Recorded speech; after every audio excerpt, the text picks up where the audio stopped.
सोचिए, एक शख्स आपके दरवाजे पर दस्तक देता है, पीने के लिए पानी मांगता है। इंसानियत के नाते आप पानी दे भी देते हैं, लेकिन फिर आपको अगर यह पता चले कि जिस शख्स ने अभी पानी मांगा है, थोड़ी देर पहले यही शख्स एक इंसान की लाश को मिट्टी में दफन कर कर आया है, तो फिर आप पर क्या गुजरेगी, आपके दिमाग में क्या होगी और उस वक्त आपके आसपास का जो माहौल होगा वो आपको कैसे दहशत में डाल देगा।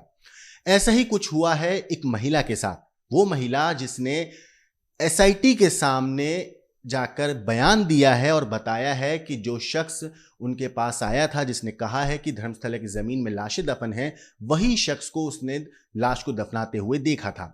धर्मस्थला कर्नाटक का वो पवित्र शहर है जहां हर तरफ मंदिरों की घंटियों की गूंज सुनाई देती है, लेकिन इन घंटियों के पीछे सदियों पुरानी इमारतों की छाया में एक ऐसा सन्नाटा पसरा है जो चीखता है। 16 साल से ज्यादा वक्त से यहां जमीन के नीचे दबा है खौफ का सच, एक ऐसा सच जिसे मिटाने की कोशिश भी उसी जमीन में दफन कर दी गई। और अब जाकर एक गवाह भी सामने आया और उस गवाह ने एक डरावनी कहानी भी एसआईटी को बताई है, और वो कहानी खौफनाक भी है। उस गवाह ने बताया है कि शव को दफनाने वाला व्यक्ति मेरे घर आया था सिर्फ पानी मांगने। सोचिए, आपके दरवाजे पर खड़ा वो शख्स जिसने कुछ ही देर पहले इंसानी लाश को मिट्टी में दबाया हो, और फिर उसी हाथ से आपके घर पर वो दस्तक देता है, आपसे पानी मांगता है और आपका दिया हुआ जो पानी है वो पी भी लेता है। आपको कैसा लगेगा? ये कोई फिल्म का सीन नहीं है, ये हकीकत है। धर्मस्थला के बोलियार जंगल जो क्षेत्र है, वहां पर नेत्रवती स्नान घाट और राष्ट्रीय राजमार्ग के पास ऐसे 13 स्थान मिले हैं जहां खुदाई करते ही मिट्टी से पानी नहीं बल्कि दहशत रिसने लगती है। एसआईटी ने ग्राउंड पेनिट्रिंग रडार तक लगा दिए हैं ताकि जमीन के नीचे दफन हर कहानी सामने लाई जा सके। लेकिन यहां सच सामने लाना मौत को न्योता देने जैसा है। जो बोलता है उस पर या तो हमला होता है, जो रिपोर्ट करता है या तो उसकी गाड़ी तोड़ दी जाती है या उस पर अटैक किया जाता है, और जो चुप रह जाता है उसकी आंखों में हमेशा के लिए एक जो डर है वो जिंदा रहता है। 1998 से 2014 के बीच महिलाओं और नाबालिग लड़कियों के साथ हुए अत्याचार और फिर उनकी रहस्यमयी हत्याएं, शवों को मिट्टी में दबा देने के आदेश और सबूतों को ऐसे मिटाना जैसे मानो वो कभी एग्जिस्ट करते ही नहीं थे, जैसे वो कभी थे ही नहीं वजूद में। अब एसआईटी की खोज कलेरी जंगल से होते हुए उस सच्चाई तक पहुंचने की कोशिश कर रही है। लेकिन सवाल यह है, क्या यह सिर्फ सीरियल मर्डर का मामला है या फिर सत्ता, धर्म और अपराध का ऐसा गठजोड़ है जो एक पूरे शहर की रूह को जकड़े हुए है?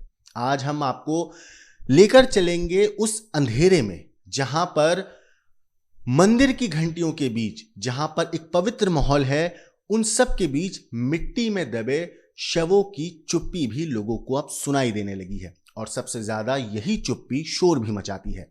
नमस्कार, मेरा नाम है मोहम्मद आसिम और आप देख रहे हैं क्राइम तक। कर्नाटक के धर्मस्थला में कई साल पुराने एक काले रास की परतें मानो अब धीरे धीरे खुल रही हैं। अब एक स्थानीय महिला ने जो खुलासा किया है उसने पूरे इलाके में फिर से मानो सन्नाटा फैला दिया है। उस महिला का कहना है कि मैंने अपनी आंखों से देखा था, एक आदमी जंगल के पास मिट्टी खोद रहा था और उस मिट्टी के अंदर वो लाशें दबा रहा था। दोस्तों, ये वही सफाई कर्मचारी था जिसने कुछ दिन पहले पुलिस को बताया था कि उसने कई लाशें दफनाने के लिए उसे मजबूर किया गया था। महिला के मुताबिक शव दबाने के बाद वो आदमी उसके घर आया और पानी मांगा। उसने पानी दिया और फिर वो अपने साथ लाई बाल्टी वहीं धोने लगा, वही बाल्टी जिसमें उसने मिट्टी डाली थी। महिला ने यह भी कहा है कि यह घटना बोलियार वन क्षेत्र के पास की है, जहां पर जो स्पेशल इन्वेस्टिगेशन टीम है, यानी कि जो एसआईटी है जो इस मामले में बनाई गई है सरकार की तरफ से, जहां पर वो खुदाई कर रही है, ये उसी के आसपास की ही जगह है। अब इस पूरे मामले में यह भी कहा जा रहा है कि नेत्रावती नदी के स्नान घाट के पास 13 जगहें ऐसी हैं जहां जमीन खोदते ही पानी ऊपर आ जाता है और संभव है कि वहीं लाशें दबाई गई हों। इन जगहों की जांच के लिए खास ग्राउंड पेनिट्रिंग रडार मशीन का इस्तेमाल हो रहा है। धर्मस्थला मंदिर के गेट के अंदर बाहुबली बेट्टा की मूर्ति के पास भी खुदाई हुई है, ऐसा रिपोर्ट्स में कहा गया है, लेकिन वहां कुछ मिला नहीं है। अब कल्लेरी जंगल के इलाके में खोज जारी है, जहां पर गवाहों का कहना है कि और शव दबे हुए हैं। यह मामला दोस्तों इतना संवेदनशील हो गया है कि जांच टीम का जो डेरा जहां लगा है, उस जगह को स्पेशल पुलिस स्टेशन बना दिया गया है। कुछ दिन पहले पांगला इलाके में न्यूज कवर करने आए कुछ पत्रकारों पर भी हमला हुआ था। एक लापता लड़की के चाचा पर भी हमला किया गया था, उसकी कार भी तोड़ दी गई थी। यह वही लड़की थी जिसकी गुमशुदगी 2017 में दर्ज हुई थी। ये पूरी जांच 16 साल से ज्यादा पुराने एक केस से जुड़े खुलासे में हुई है। एक पूर्व सफाई कर्मचारी ने कबूल किया कि 1998 से 2014 के बीच उसे महिलाओं और नाबालिग लड़कियों की जो लाश थी उसे दबाने और उसका अंतिम संस्कार करने के लिए मजबूर किया गया। उसके बयान के बाद एफआईआर हुई, गवाहों को सुरक्षा दी गई और अदालत में कंकाल के अवशेष पेश किए गए। इसके बाद और भी गुमशुदगी और हत्या के मामले सामने आए, जिनमें 2003 में लापता हुई एक एमबीबीएस छात्रा का केस भी शामिल है। इतना ही नहीं दोस्तों, सरकार ने आखिरकार इस पूरे मामले में एसआईटी बनाई, लेकिन इस बीच मीडिया कवरेज रोकने, गवाहों को डराने और केस दबाने की कोशिश भी हुई। कई लोग इतने डरे कि सच बोलने की हिम्मत ही नहीं जुटा पाए। अब इस पूरे मामले पे राजनीति भी इस पूरे मामले में हो रही है और राजनीति में जो लोग हैं वो भी इस मामले में कूद पड़े हैं। भाजपा विधायक एसआर विश्वनाथ का इस मामले पर कहना है कि धर्मस्थला के खिलाफ ये सब एक दुर्भाग्यपूर्ण साजिश है। उनके समर्थक भगवा झंडों के साथ रैली निकाल रहे हैं। विधायक ने तो यहां तक कह दिया, अगर कोई कहे कि बलात्कार और हत्या के पीड़ितों को यहां दफनाया गया है तो उसे पहले फांसी देनी चाहिए। ये सारी चीजें मीडिया में चल रही हैं दोस्तों।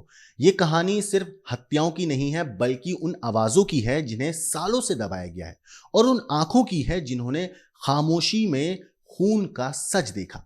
धर्मस्थला के मास ग्रेव केस में अब इस एक नया मोड़ भी आया। दो नए गुप्त जो सीक्रेट सूत्रधार हैं एसआईटी यानी कि स्पेशल इन्वेस्टिगेशन टीम से मिले और दावा किया कि उन्होंने एक नई जगह पर लाश दबाई जाती देखी। सूचना मिलते ही एसआईटी फिर से हरकत में आ गई। इस बार उनकी खुदाई जो है वो बाहुबली हिल्स में हुई। 20 फीट लंबा चौड़ा गड्ढा 10 फीट की गहराई तक खोदा गया। इतना ही नहीं, एक सूखे पड़े पेड़ के नीचे इस पूरे गड्ढे को खोदा गया, लेकिन नतीजा कुछ भी नहीं मिला। इसी तरह पहले से मार्क किए गए पॉइंट 16 से करीब 15 फीट दूर भी तलाश हुई, मगर वहां भी खाली हाथ लौटना पड़ा।